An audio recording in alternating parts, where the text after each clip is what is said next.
sound man said wait. Can you hear me? It's amplified. Okay. Thanks for that. Okay, well, I think we have about 25 minutes, so we'll see where we can get in that short time. I emphasize the brevity thing because obviously Aleksandra's amazing practice is so complex and rich and many layered. We don't get anywhere in 15 minutes. We'll see what we can do. It's a great pleasure to be here in conversation with you. We go back a fair while.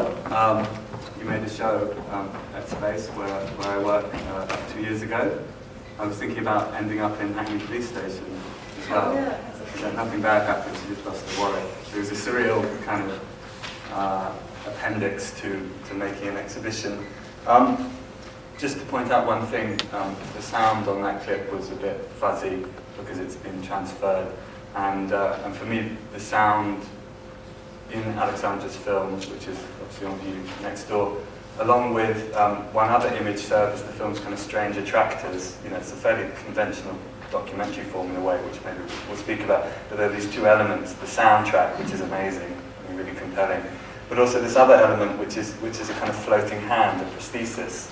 So I wonder maybe you could begin by talking a little bit about this prosthesis, because it's so fascinating, and I know it has a history in your practice in general and elsewhere, and also has a kind of geopolitical context. So yeah, this strange hand. Just to qualify, maybe you could also talk about it as a mediation, you know, this kind of intermediate form, and maybe that will open up broadly to the internet. You know, this idea of the purported mediation of technology and the internet and our life. It all seems to kind of coalesce around this idea of the floating hand. Did you say an knife? Sorry? You said a mediation and a knife? Like the mediation of life by technology. Life, and the knife. Quite good, yeah. I mean, what is this hand, first of all? This is hold on. This hand is an example of a prosthetic hand from the early 60s that was designed in Belgrade by a scientist from Yugoslavia called Domanović. And he was working on expert systems, on robotics and so on, and he designed these for war veterans, World War II veterans that had lost several limbs. He also did not just the hand, he also did a knee prosthesis. But it's the hand that got him famous because it was the first kind of model of a prosthetic hand that was, it didn't really have a sense of touch, but it could, the first three fingers were activated by, impulses from the muscles. Mm-hmm. So if you would touch one thing, it would automatically grab it. So it was kind of, I think, from my research, what I found out, all other prosthetic hand models were then further on built upon on this one, built further from this one. And the hand, I used it in my work before for like as a sculpture. I had a model built of this hand, a rigged model, so I could animate it. But actually, it came kind of full circle with this film because the person who told me about the hand is one of the main characters or protagonists in this film, and that is Professor Borka Jerman-Blažić, who is also, she registered the domain in 89, I think. And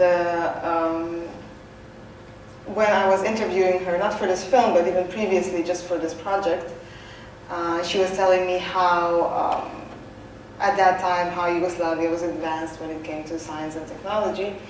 And internet was one example of this. And I asked her, so what were the other significant technological advances?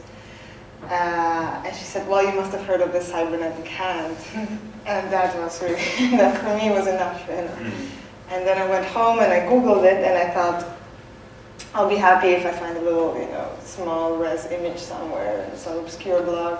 But then the first hits were like Corby's Getty Images, and so I started researching about it. It was actually further developed at MIT, where he then traveled to further develop this hand. It didn't have that much of a clinical success, but it was used in with various robotic hands, and then NASA used it. I mean, for me that that kind of is suggestive of a kind of process that occurs elsewhere in your work, which is to take specific objects, often quite localized, and to try and kind of unpick and unpack them, to understand objects as the kind of history that's congealed within them. And I think that's something we can see in your other work, the 1930 film, which is to focus on one thing, the idents on the evening news, but then to unpick this history. But I asked you this before this all started, whether you could kind of somehow represent this as methodology, and you were like, that's your job. It's the critical curator's job. And it's not my job to necessarily understand, so it's more a process.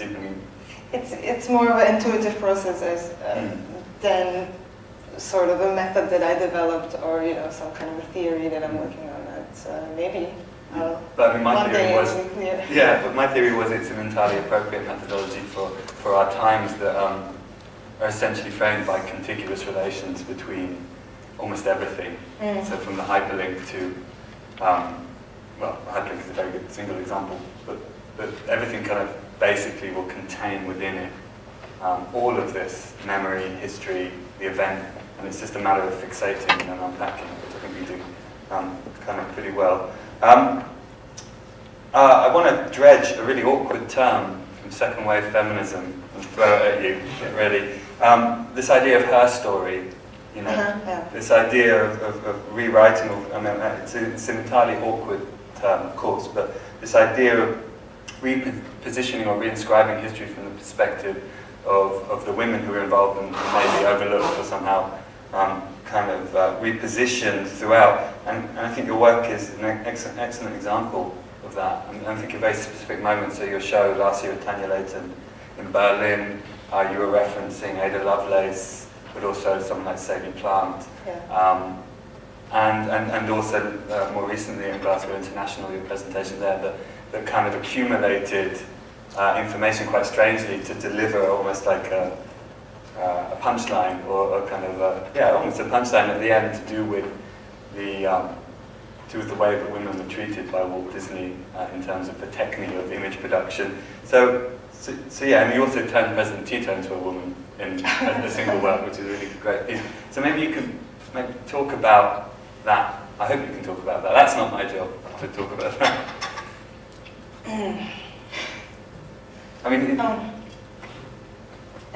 where does the interest come from? Well, obviously I know where the interest comes from, but more, how do you feel your work attempts to kind of tap the history of women in technology, let's say specifically, and maybe also as a contemporary experience, because we've all recently seen the situation with kind of so-called post-internet community and its implied patriarchy, let's say, and you are one of, if not the most prominent woman working within a kind of nebulous group of artists. So yeah. Almost my duty.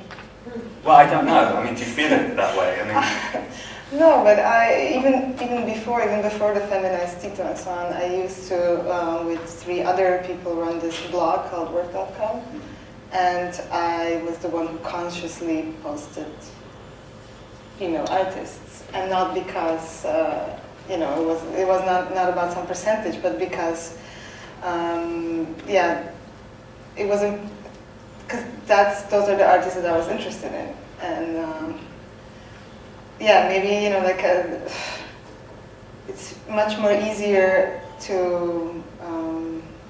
I mean, for me, it was always much more easier to identify with female artists, and so there was a lack of this in work, and that was my research. And the same goes for the work. It's not like my research is very heavily, my work is very heavily research based. So then everything gets kind of presented in the end.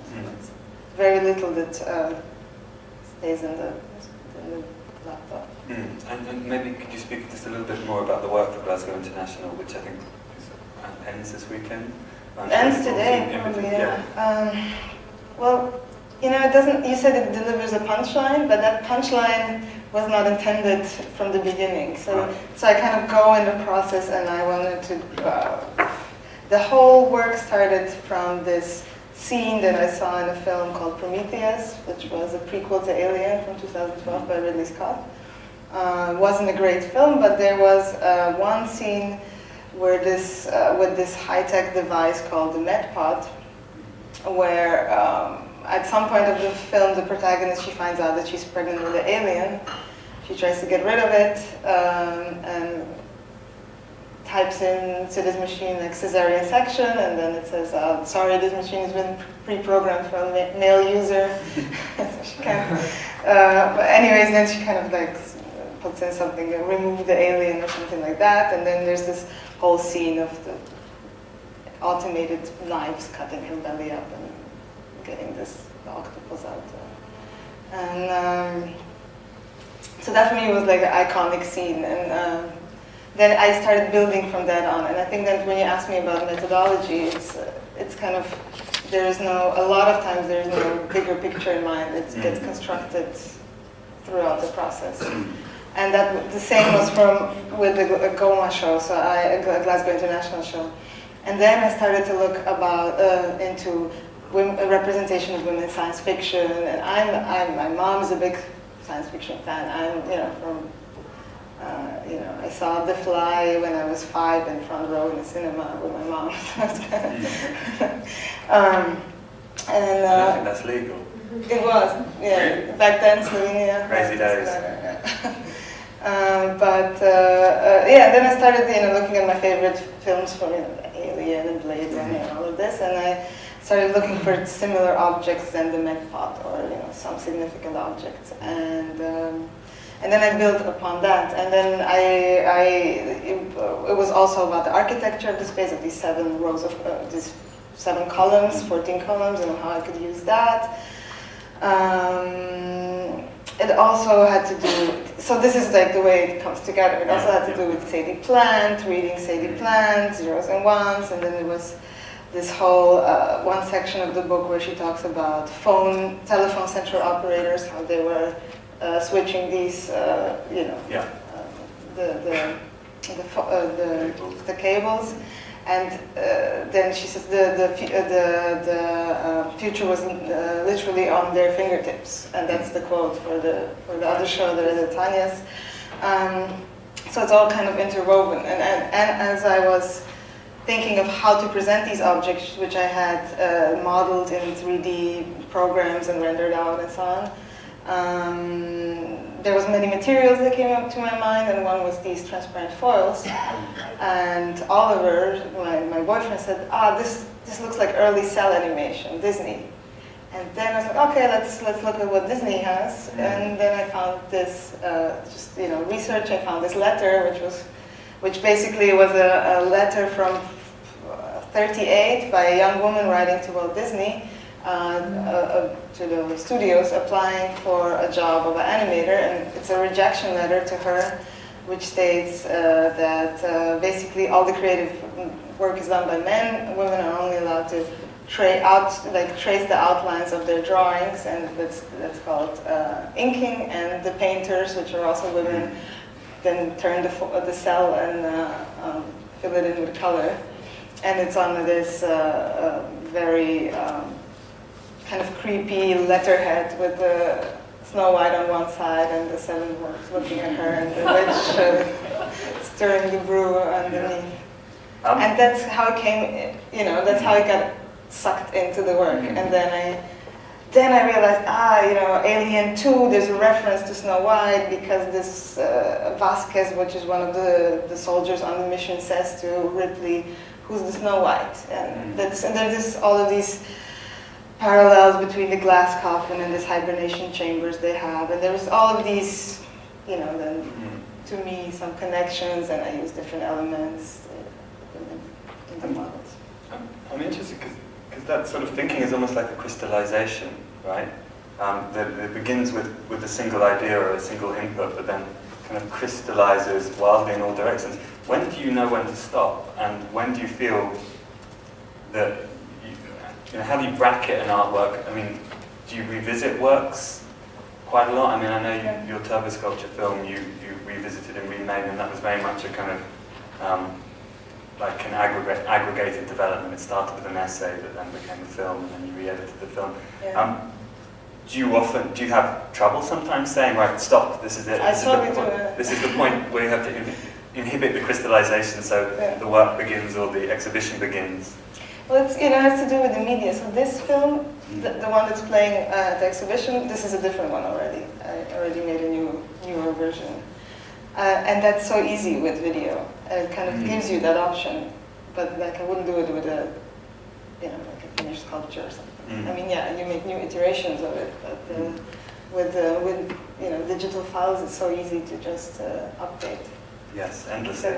I mean, returning to this film, because it is really the centerpiece of the exhibition here at first sight, it was quite a surprise knowing your work previously, although I suppose the turbo sculpture film you made had a documentary element. But for me, this is, in the main, quite conventional documentary, albeit with these strange attractors. Can you maybe talk a little bit about the development of this piece, how you came to this format, but also how maybe you were cognizant of the necessity to disrupt it? I mean, that's why for me the most important things are the soundtrack and this floaty prosthesis, because they very much remind you that this isn't a documentary. And I have massive problems with the documentary form, the kind of generic documentary form. And what I liked about it is you gave me all the things that I need from documentary, i.e. information, but then you were messing with it continually with these kind of strange attractors. So yeah, how did you get to this?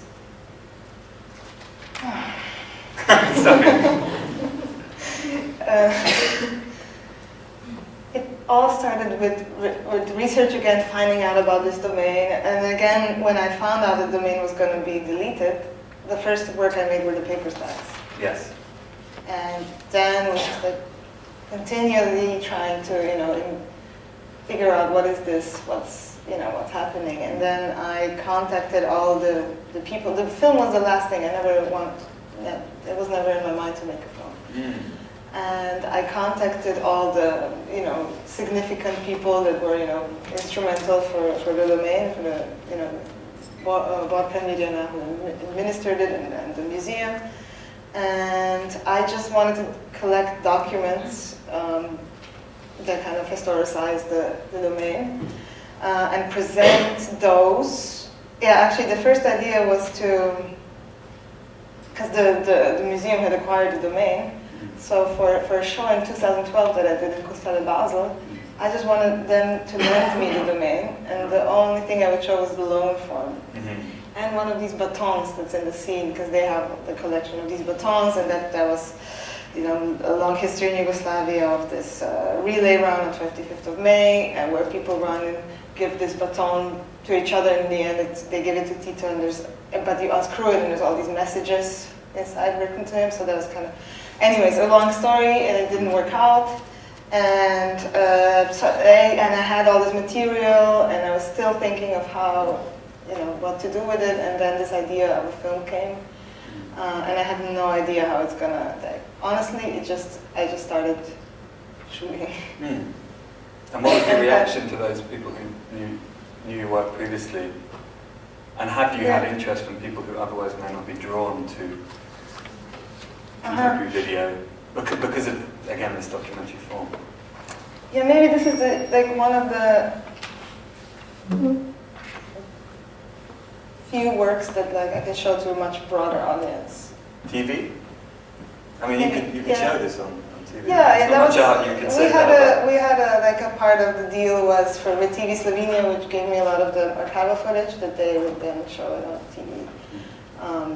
But it wasn't. It's it's the kind of film that I can show to my mom and my dad, and they're really into it. That's always important. No, because they are from Yugoslavia, they understand the context. It's more interesting to them. I mean, it's unavoidable the context of national identity within your work, and obviously that's a result of balkanization, right? So the situation there. But again, I wonder whether there are further contexts, both in your biography and in your work, to do with belonging that lend it a kind of critical tension. I mean, you were originally trained as a graphic designer, right? And you're also somewhat peripatetic as an artist. So you've lived in Vienna, Tokyo, now you're in Berlin. So in a way, not quite fitting in to any kind of pre-given frame for production. Do you think that informs your work or the nature of it? I guess, yeah. That's something I have to just throw it back at me. That's fine. I mean, in order not to be too dry about things, I thought I would give you a little quiz at the end of this, just because these Q&As can be quite, exhausting and tiresome. So I'm a bit obsessed at the moment with these Who Said It quizzes. There's this format that might think, right? The idea where you get two people and you create a statement, and you have to guess who said it. So I've got Who Said It, Steve Jobs or Bill Gates, right? So I'm going to read you a quote, and you have to tell me who said it. Okay? I was worth over 1 million when I was 23, and over 10 million when I was 24, and over 100 million when I was 25. And it wasn't that important because I never did it for the money. Who said it? No? Bill Gates. Steve Jobs. Sorry. It's rare that you see an artist in their 30s or 40s who's really able to contribute something amazing. Who said it? What's the option? Well, it's Steve Jobs or Bill Gates. Always. It's always. Okay. That's the idea. It's one or the other. Repeat the question. You're trying to take a sneaky upside down look. It's rare that you see an artist in his or her 30s or 40s able to really contribute something amazing. Very good, spot on. Two more. I want to put a ding in the universe. Gates. Sorry? What? No, I'm not going to tell you. Gates. That's definitely Jobs. These are What a ding? What's a like ding? a hole. Like, I didn't know. What a ding it's is. like a statement of a megalomaniac, and Okay. well, they both are, but Steve Jobs in particular. Are they all Jobs? Well, if I tell you that, then you render the Who Said It redundant. So let's carry on. But So one far, more. 4 Jobs. I'm going to go back to a Okay. serious, if even polemical question after this. Final quote. I have 100 billion. You realise you could spend 3 million a day, every day, for the next 100 years. Bill. Yes, very good. Which is kind of slightly, I would have thought that was Jobs as well. But no, that was the curveball. The slightly polemical question I wanted to ask you, and I don't know how easy it will be to answer, but I was thinking of Hans-Ulrich Oberst and Simon Castert's 89 Plus project, and which seemed to kind of orbit around two concerns, one being the kind of disruption of old Europe, the dissolution of the Iron Curtain, and the breakdown of certain political arrangements that had defined the Cold War period, essentially Europe since World War II, and also the World Wide Web. So these two kind of concerns were orbited around.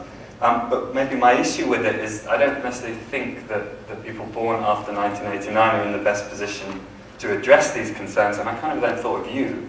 And for me, you're like the ultimate 89 plus artist, even though you don't qualify, because like me, you were born in 1981, and therefore, within the logic of that project, a total dinosaur. But what do you think about that project, especially given those concerns and their proximity to your practice? Oh, the Plus 89 project. Yeah, because it's the internet in old Europe and the tensions in the communist fallout of Europe. I mean, it's all local to your work. Yeah, I mean, the concerns are real. They're there. I have seen a few of those panels. Yeah. Yeah, I feel like I would have a lot to contribute to that project, but I'm Plus 81. Yeah, you're literally, And like, you're not permitted at all. yeah, unfortunately. How are we doing for time? I think that's probably about it. I was going to ask you one more thing about monuments and kind of monumentality, because they recur in your work quite frequently. I was reading a great story about the installation you did for Marrakesh, which got moved for some reason. Is true? Yeah, there's a little bit of a legend. But, is this? No, it's not. Is it like one of those not true things? It's true. It's true, but there's a little bit of fabrication with it. Tell us. They were building this monument. It was supposed to be 6 meters, and it was 6 meters tall, 6.5, so quite a big thing in the center of this park called Cyber Park in Marrakesh. And I, of course, positioned it in the middle of the park. That's where I wanted it, in the prime spot. And then one morning, I was not in Marrakesh at that time, but people returned there, the installers and the curators, and it was gone. And they asked the public, the park keepers there where it is, and they're like, oh yeah, we moved it. But don't worry, it's much better. But when? I heard it was moved on royal request.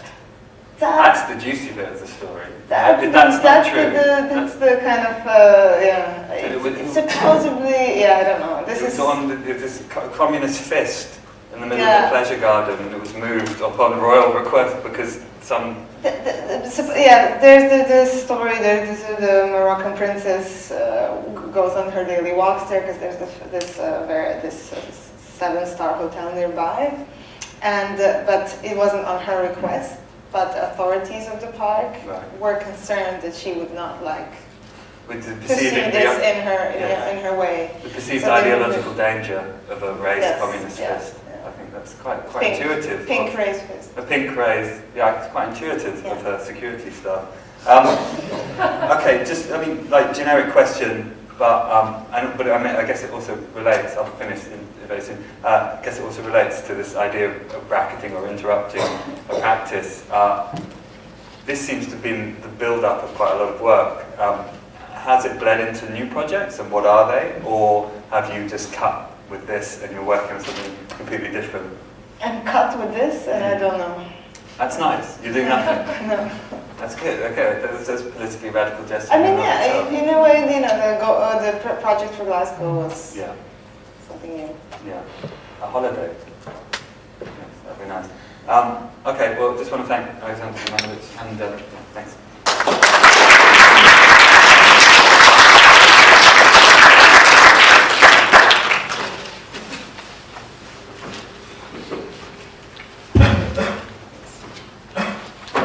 So there's time for questions for both Carla and Aleksandra afterwards, and now Kieran Long from Victoria Albert Museum.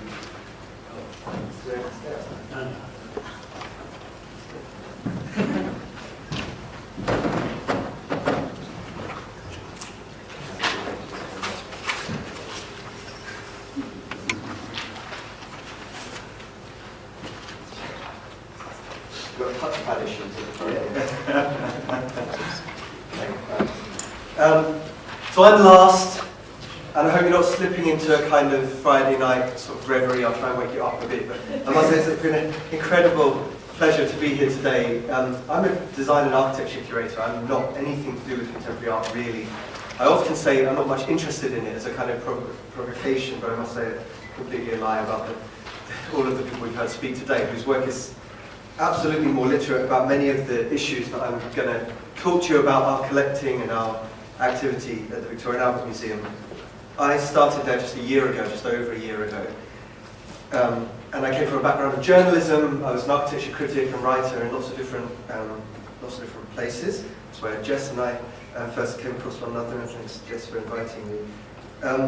And so the move to a big institution with 750 people in it and 2.5 million objects in it, loads of deep and narrow experts on things like medieval ivory and iron railings from the 18th century, and all that might not have seemed a completely obvious one. But more and more it does feel like an obvious one, for all sorts of reasons.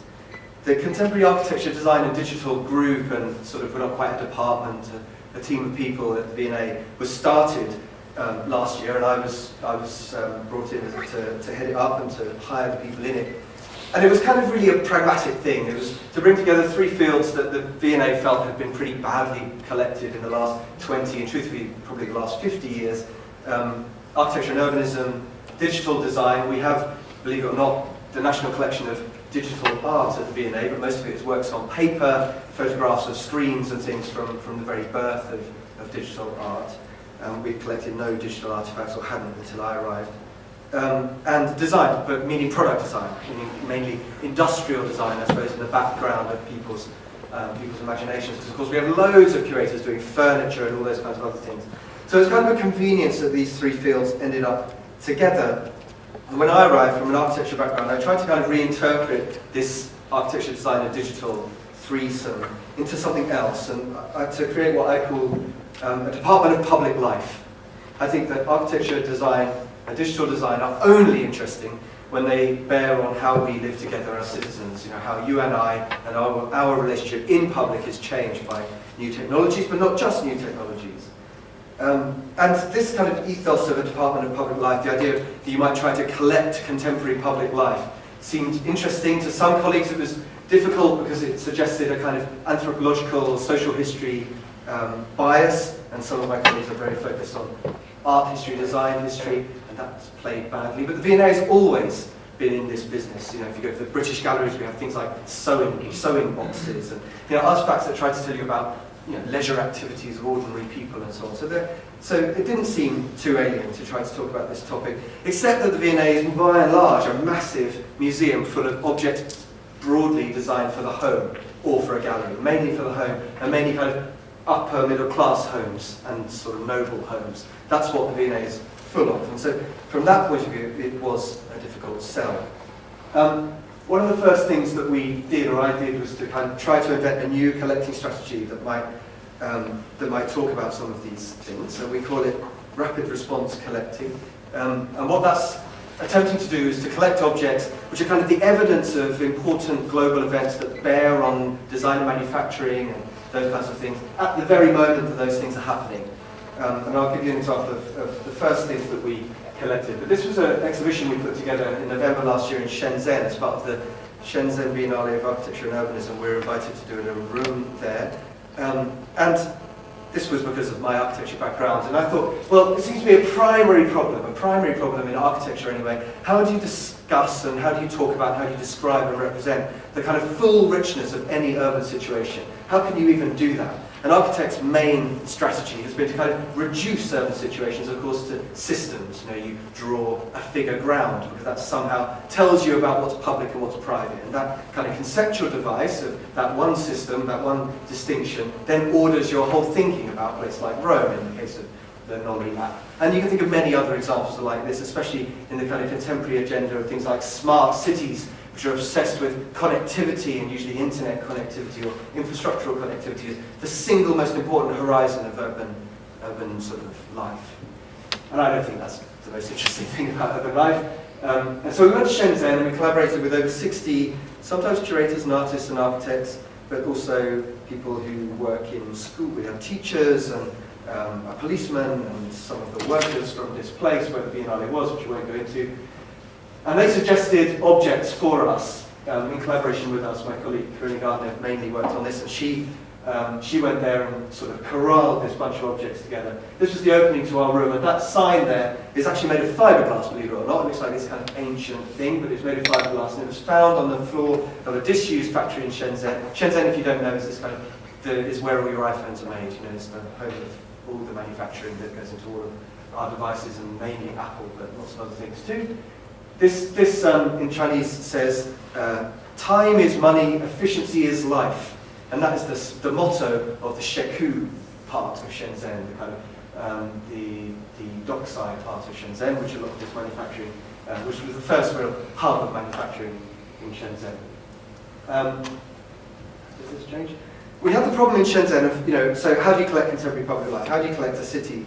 And of course, much of Shenzhen, one's experience of Shenzhen, if you're a Chinese person, is as a migrant worker. It's a city that had 30,000 people in it 15 years ago and now has approaching 9 million people, and most of them have come for work, and they live in places like this. This is a women's dormitory for an electronics factory, and the question kind of arises, is it kind of prurient? Of course it is on some level prurient to kind of collect these things. What do you do about these things? These are the artifacts of people who have been completely uprooted, often from where they've come from, and have arrived in this metropolis where they know no one. So this was one question we were asking, and this was another object that sort of started, was one of the early objects that we found for the exhibition. Somebody suggested for us, and it's a pair of trousers. Shenzhen, everybody in school in Shenzhen wears the same clothes. And these are the trousers of that outfit, and you see people wearing them absolutely everywhere. And people talk, the person who suggested this said, the interesting thing about this is that I used to wear these trousers, and now I'm going to move to another city, and I'm going to continue to wear the trousers, because then everybody will know that I'm from Shenzhen, and there's this kind of togetherness outside of Shenzhen. And they're kind of completely banal. My fashion curator colleagues would have a little truck with these trousers, but we thought them terribly interesting. These trolleys, another one, the kind of, the Shenzhen is famous for its electronics markets, but most of the products are ferried around on these trolleys, so we had one of those trolleys in the exhibition. And then there's a kind of modern Shenzhen, sorry this is the wrong way, but this is a map for makers, a kind of, a map that attempts to kind of unlock electronics manufacturing for Western designers by Chinese designers. This is a kind of new world of Shenzhen. And we made the installation. We did this in about 3 weeks, and there were 27 objects, I think, and some of these will now become part of the permanent collection of V&A. And what was interesting, so including things like the school trousers. One of the things we desperately wanted was this site, because it's so beautiful. I mean, of course, the V&A, you have to remember, has this incredible collection of Chinese objects, mainly, pots and enamel and clothes and things.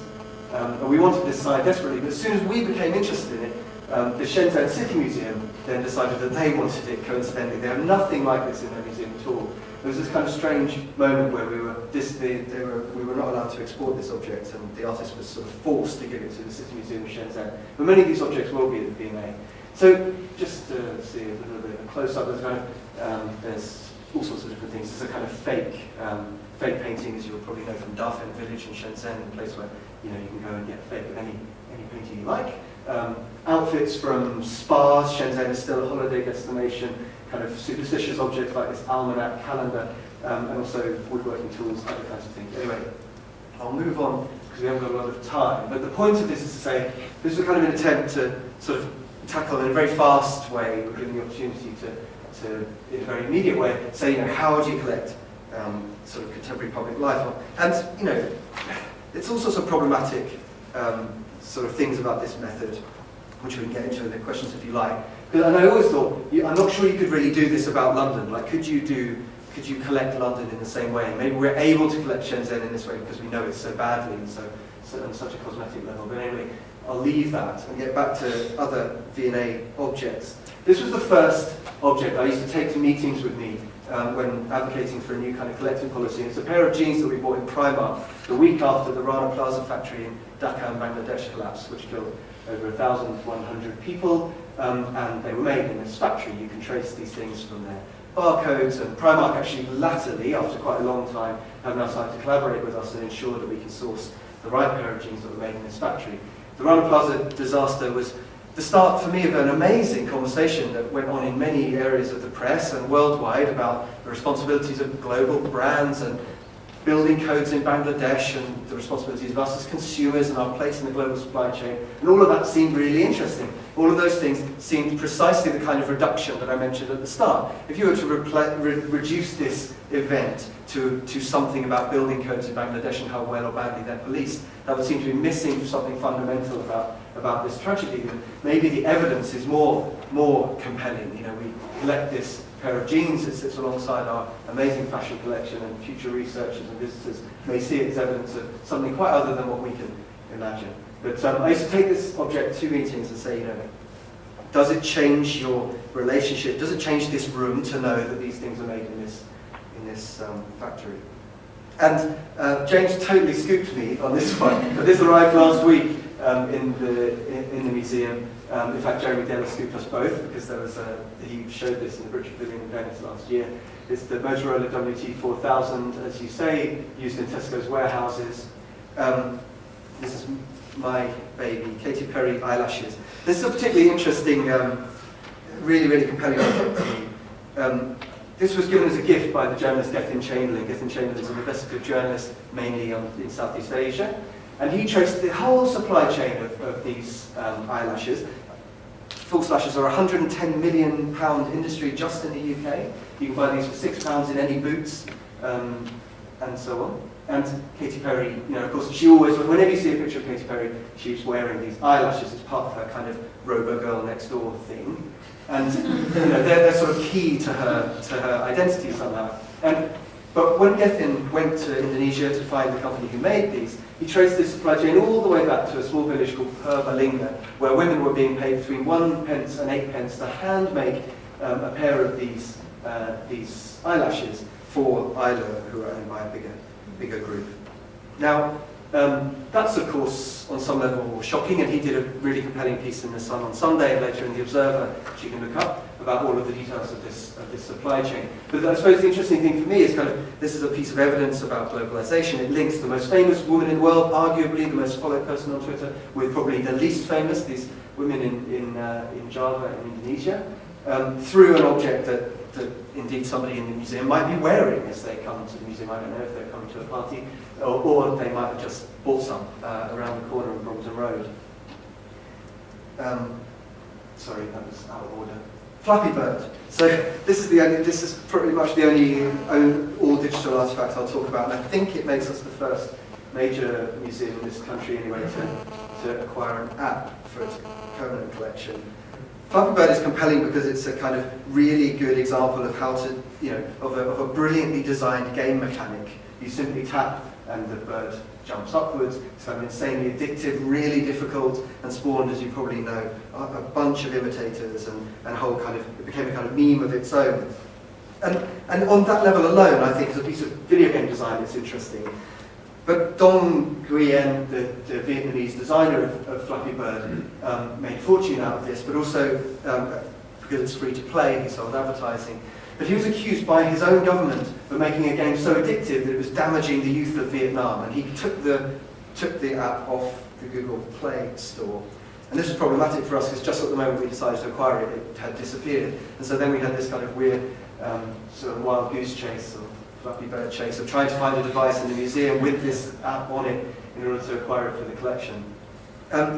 It's very hard to predict how future visitors will judge this acquisition and what they'll think was important about it. But it seemed to me to be layered enough to contain a lot of different meanings and a lot of different things about contemporary culture, just as the Oculus Rift does. So we've just acquired 2 Oculus Rift development kits. Is it interesting because it threatens to be the device that finally brings virtual reality into people's living rooms and all of the industrial design stuff that enables that to happen and you not get sick and all that kind of stuff? Or is it interesting because Facebook bought it and is suddenly moving into hardware from being only a software company? I don't know yet, and we're writing and thinking about this ourselves, but it's up to others to make those connections. A lift cable. This is the new lift cable from Kone, which can lift 1,000 meters in a single lift, eliminating the need for transfer floors and making super tall buildings possible. It's very hard to exhibit a super tall building, but it's quite easy to make a piece of lift cable come into the collection. And nude shoes. These are the first nude shoes to be in a range of skin tones for every possible market in the world. So nude no longer means Caucasian nude. And the weirdest thing about it all is that we've also acquired this displays thing. What's weird about it is they show them on hands, not feet, because if you would show them on legs, on naked legs, that's kind of problematic for precisely some of these markets. So, these are shoes, and we have a massive collection of shoes. I now know that the V&A only collects shoes in size 4. You knew that? That looks the best, apparently, on a mannequin. But, also, of course, these tell you a story about, the new markets for global luxury brands, I think in an interesting way. And Disney has already come up. We're acquiring the amazing redesign and then change of mind about the redesign of the character Merida from the cartoon Brave. She looked like this, the one on the right, in the original movie, and then Disney redesigned her to look like this, and then a huge Change.org campaign took place in America, which convinced Disney to can this redesign and change her back. And that's kind of what we've just heard about what a kind of strange organisation and slightly sinister organisation Disney is. And for them to do that, I think, tells you something very interesting, but I think it's also a kind of a moment where design articulates concerns about the sexualization of childhood and lack of female role models in popular culture, all of that kind of stuff in a compact and communicable way. These aren't the things we're acquiring. We have a bunch of design drawings. Lustig the wolf. does anyone know about Lustig the wolf? This was an IKEA toy, which you can buy in any IKEA. It's called Lustig. And it became an object of political protest in Hong Kong when people started throwing these toys at C.Y. Leung, the chief executive of Hong Kong, the Chinese appointed chief executive of Hong Kong, because the name Lustig apparently, when said in Cantonese, sounds like a kind of rude word, and so it became this kind of object of political protest, completely innocuously. We have lots of IKEA objects in the V&A collection, actually, but none that have such political import. This is one that didn't happen, sadly, because I couldn't find anything to collect in the end, but the amazing response to the Book of Mormon advertising campaign on the part of the Mormon Church, where they took over Charing Cross Station with this kind of I'm a Mormon campaign. It's like the Battle for Your Soul playing out in advertising hoardings. And the definitive object so far that we've collected, of course, is this 3D printed gun, and it's got a lot of press when we decided to collect it. So I'll go into just a little bit more detail. So the V&A has a historic collection of firearms, but that collection is officially closed. We don't collect guns anymore for reasons that I have no idea about. But when this object was released in about March last year by Cody Wilson, we felt that it was kind of a turning point in industrial design history somehow. Like it was kind of just an undeniable moment where the kind of whole conversation about 3D printing, which had been, oh, it's going to be great because you're going to be able to make kids' toys in your own home and you're going to be able to repair the hook on the back of your bathroom door, suddenly transformed into this conversation, which was what happens if you have a machine in your house that can make a fully functioning, all plastic gun with only one metal component, a simple nail, a firing pin, and potentially go out and shoot somebody. And this comes back to my theme of trying to collect design in the context of public life. This is a moment where the technology fundamentally changed the relationship between you and I. And this played out in popular press in lots of ways. You know, the Daily Mail sent a journalist on Eurostar with one, and he wasn't detected. And he was there brandishing it in the kind of buffet car. But we collected this, and this is a really problematic object for the V&A to collect, because of course the point of it is that it was released open source, and these, along with these objects, which are all components of other guns, these are lower receivers from existing guns and magazines and so on. Defense Distributed is the name of Cody's organisation. And of course the point is that they're these CAD files. They're not really objects as such, and the object-hood of them, the materiality of them is not that important. But at the time, here's my colleague Jan Scholze with her dust-free gloves, taking these things out of, or disassembling one that we made in London with a 3D printing studio. It presented all sorts of challenges. You know, what are you actually collecting? We hadn't, up to then, we don't have a hard drive or server or anything sat in the V&A with lots of digital things on it, and we are getting one. So we collected it in a very V&A way. I sent my colleague Louise Shannon to Austin to meet with Cody Wilson and go to his studio and interview him and try to acquire one of the very earliest prototypes of this product. In fact, we got the second one. He wanted too much money for the first one. The second and third prototypes, we've even got a prototype that he himself has fired at a firing range. All of this stuff plays into a kind of orthodox ethos of provenance in museum terms. You know, if he's fired it himself, it has a better provenance than the one that you fired. You know, that's just kind of somehow better.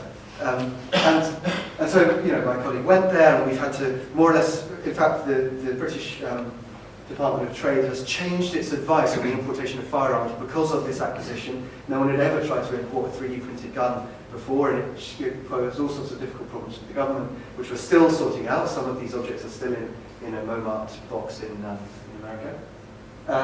And all of that's really interesting. That whole story in V&A terms goes into a file which is accessible to anybody who wants it, and becomes part of somehow design history. But still, I'm not sure that we've really solved the problem. Because all of the objects were late to arrive at the V&A, we ended up having to print one ourselves with a company called Digits to Widgets. This is their logo. It's a London-based 3D printing bureau, and they, on their own, decided that they weren't really comfortable with printing out a gun. So they printed most of the components except two, which they 3D printed in plaster, so that if you put this gun together, you couldn't actually fire it. I thought this is an amazing moment of the 3D printing industry self-regulating what nobody told them to do that. There's no government guidance on this. They're of course not a licensed firearms manufacturer, but this was definitely a grey area in the law. And they told us that they wouldn't create one that was working. So this is the one that we showed in September last year with the dark components, which are made in plaster, the others which are made in high-density plastic, which is the material that the guns that we now are bringing into the museum are made of. And the richness of this story clearly is interesting in the context of the history of design. I have no way of predicting what future researchers and what visitors will find interesting about it, but it seems to me to be in the right territory. Of course, as a footnote, the thing about having a gun that's not detectable by metal detectors is that you still have to get ammunition through the metal detector, and nobody has 3D printed a bullet yet. Drones we've heard about from James, and I won't dwell on this except to say that we're now working on an exhibition for next spring called All of This Belongs to You, which tries to bring this ethos of public life to life in the museum in sort of two ways, really. There's a kind of two-way movement we're trying to effect in the museum. One is to try to bring more of the archetypal or the characteristic objects of contemporary public life into the museum. That's kind of some of the things we've talked about, but other things too, and this may or may not, this probably won't be one of them, but is an example of something that somehow is the background to this is a US border control drone which spies on the border between Mexico and America. So bringing those objects into the museum and posing them, counterposing them with the objects of the V&A. We have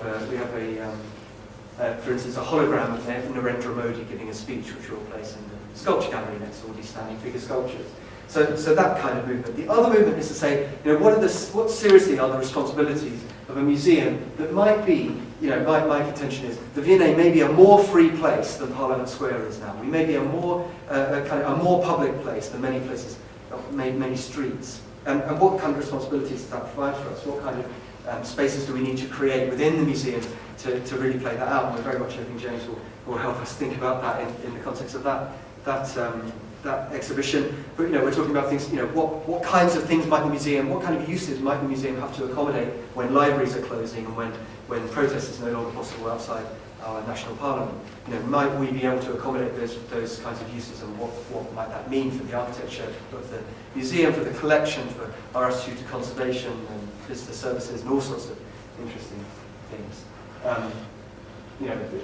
Just a few examples. This is a photograph by an artist called Henrietta Williams of aspects of the City of London's Ring of Steel defences, the kind of surreptitious public realm that we have to somehow collect, even though it's more or less invisible.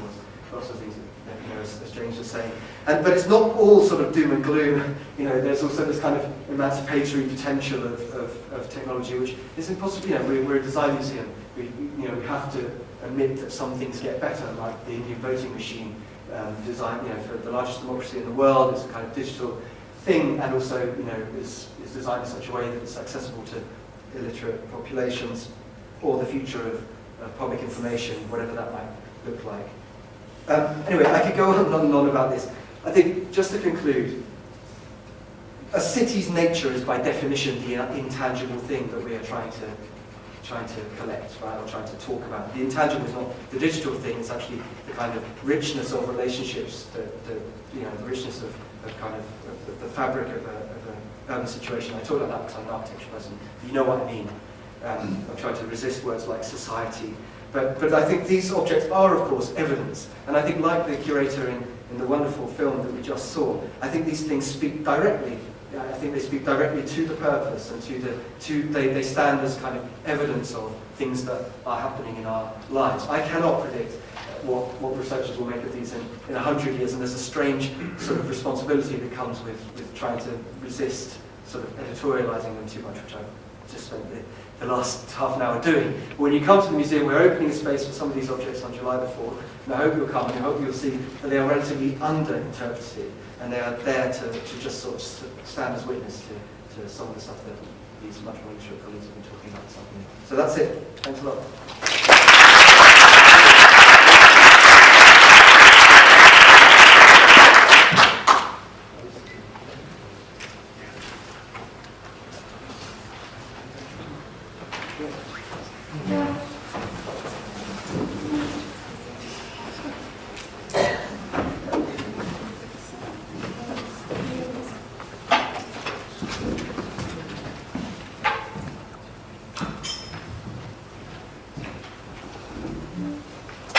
mean, I think there's a lot of things that have been said today, but also this last panel, so I think probably a good idea to go straight to you to discuss any questions you might want to raise.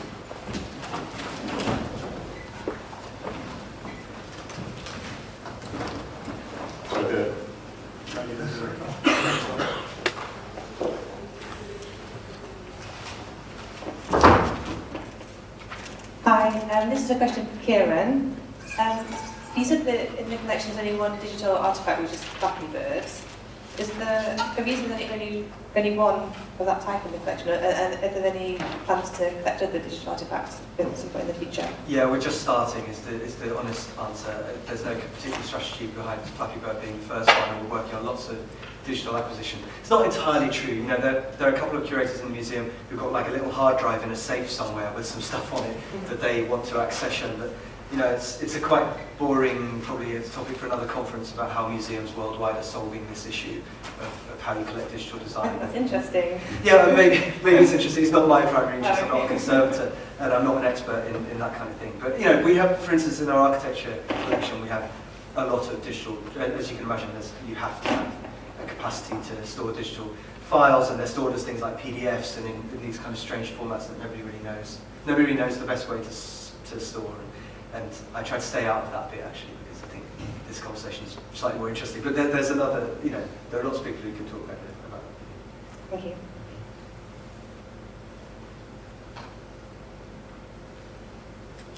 I mean, I think one of the questions that comes up with Aleksandra's film is this the question of the object being replaced by a document, and in a way that art has kind of been in excess of that historical condition. By producing artwork that are primarily documents. And so I wonder how you see this work of museums in relationship to this, relationship to this question. I think that was part of the reason why, in the end, I made a film and didn't get to lend a loan, take the domain on loan, because they cannot legally own it, and it's still in negotiation, and they're still, you know, talking to the lawyers and seeing how they could acquire such a domain. So basically what they're acquiring is all these documents surrounding the domain, but so, yeah, it's an unresolved question still. But, yeah. I mean, it's quite interesting, the Flappy Bird thing ended with us, because that's an app. If you try to acquire an app from Google Play, you don't really own it, you sort of lease it from Google. So we had to call up Google and say, how do we get this thing so we can keep it for 100 years or more permanently? And they, in the end, the funniest part of it was they put us through to their legal department, who then asked us to fax them our request, which was one of the funniest things. So we did. We're still going through the negotiation of what it means to acquire something that you can't really, none of us could own.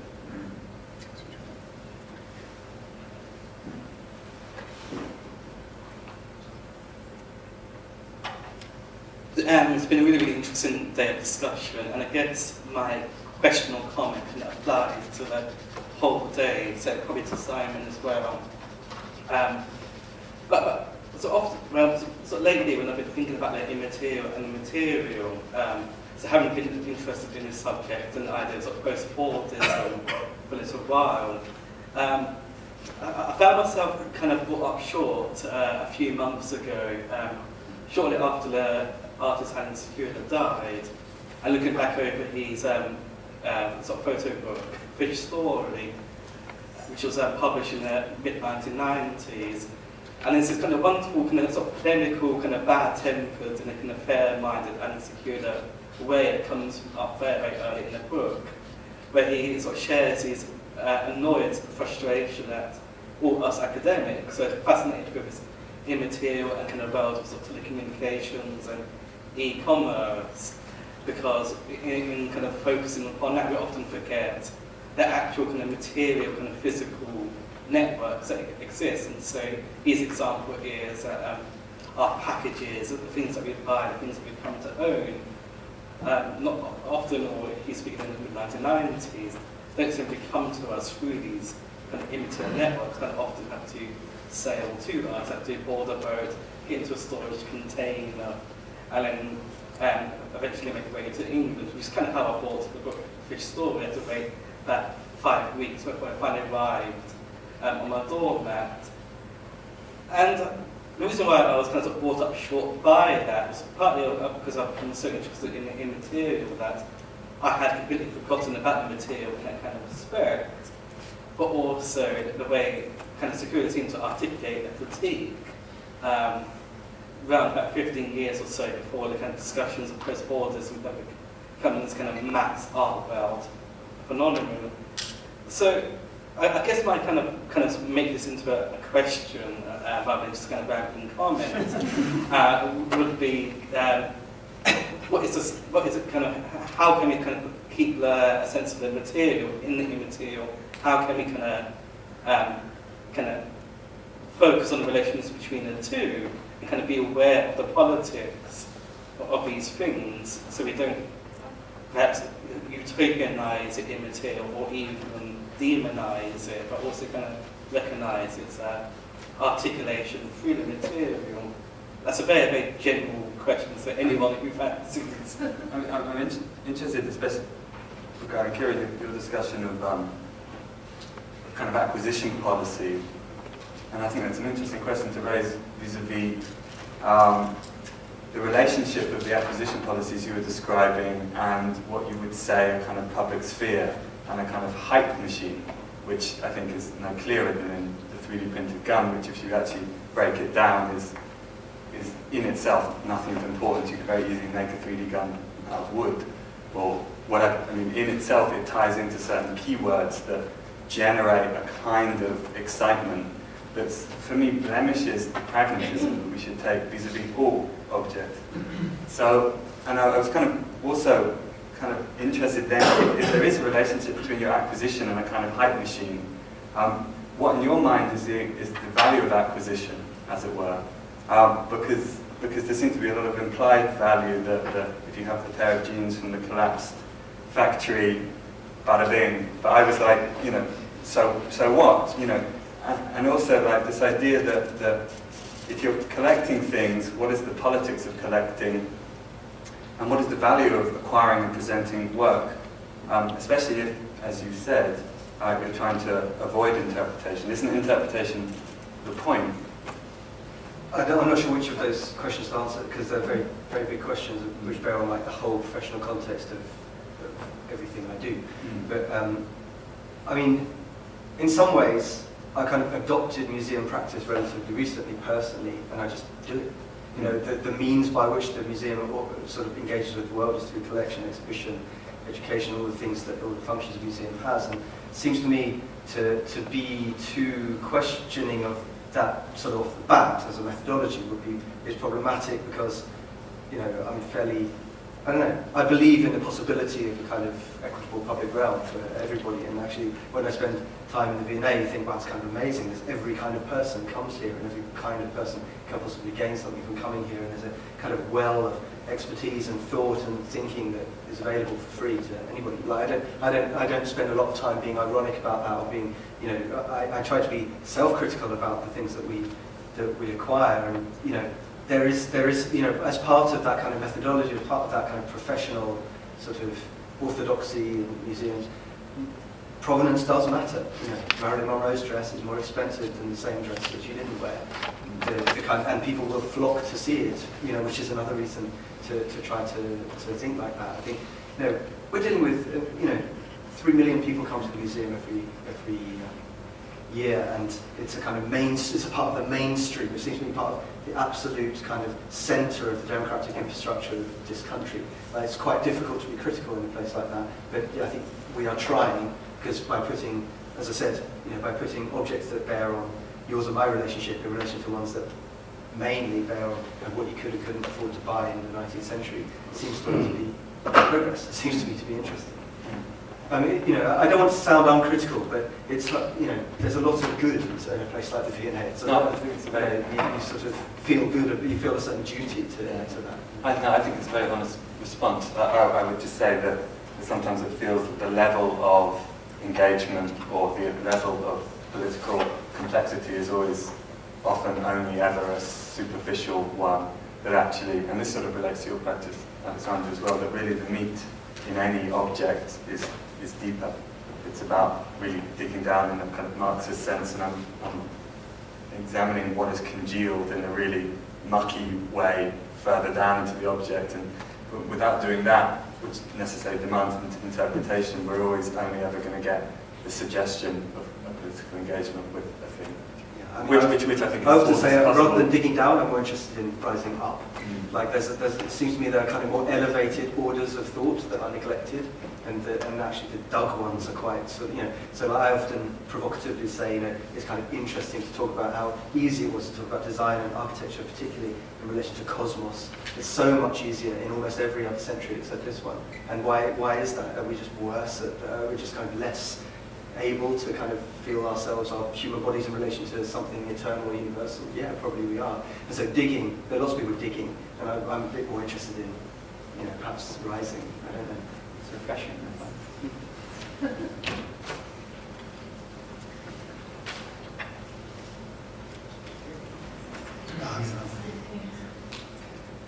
Any further questions or comments? Okay, well, thanks very much. It's very